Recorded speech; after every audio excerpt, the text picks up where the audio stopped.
ሰላም እንዴት ናችሁ? ጠበቃ ሄኖክ ነኝ። ዛሬ ከፍትሐ ብሔር ጉዳዮች ጋር በተገናኘ አንዳንድ ነጥቦች ነግራችኋለሁ። በተለይ ደግሞ ከአፈጻጸም ጋር ማለት ነው። የመጀመሪያ መታወቅ ያለበት በፍትሐ ብሔር ክርክር ተከራክራችሁ ልታስወስኑ ትችላላችሁ ወይ ደግሞ አሸናፊ ትሆናላችሁ። ያ ማለት ግን ነገሩ አበቃለት ማለት አይደለም። ስለዚህ ያስወሰናችሁት ፍርድ በፍርድ አፈጻጸም ወይ ደግሞ በፍርድ ቤት ፍጻሜ ማግኘት አለበት።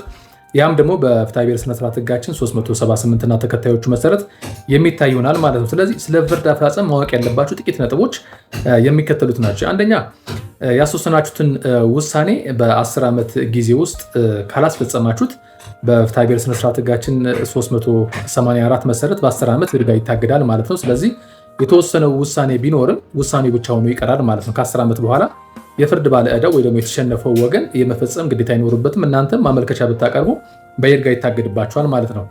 ሌላው ነገር ፍርድ ለማስፈጸም ስትሞክሩ መታወቅ ያለባቸው የመጀመሪያ ነገሮች፣ አንደኛ ያሸነፋችሁት አካል ወይ ደግሞ ሰው ንብረት አለው ወይስ የለውም ነው። እንደምታውቁት የፍትሐ ብሔር ጉዳይ አንድ ሰው የሚፈጽመው ነገር ወይ ደግሞ ገንዘብ ከሌለው ገንዘቡ እስከሚኖረው ወይ ደግሞ ሊፈጽመው የሚገባውን ነገር እስከሚኖረው ድረስ ይጠበቃል ማለት ነው። ከሌለው ያው የለውም ማለት ነው።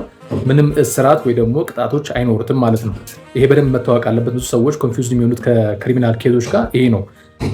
ነገር ግን ንብረት ስታስይዙ ወይ ደግሞ ለማሳገድ ስትሞክሩ የሌላ ሰው ንብረት ካሳገዳችሁ በፍትሐ ብሔር ስነስርዓት ቁጥር 418 እና ተከታዮቹ መሰረት የንብረቱ ባለቤቶች መጥተው ንብረቱ እግዱ ሊነሳልኝ ይገባል፣ መብቱ የኔ ነው፣ ይሄ ንብረት የኔ ነው በሚል የምታደርጉትን የአፈጻጸም ክርክር ሊያዘገዩባችሁ ወይ ደግሞ ሊያደናቅፉባችሁ ስለሚችል መጀመሪያ የምታስይዙት ንብረት ለማስፈጸም የምትሄዱበት ርቀት ምን መሆን አለበት የሚለውን ነገር ከህግ ባለሙያዎች ጋር መነጋገር ይኖርባችኋል።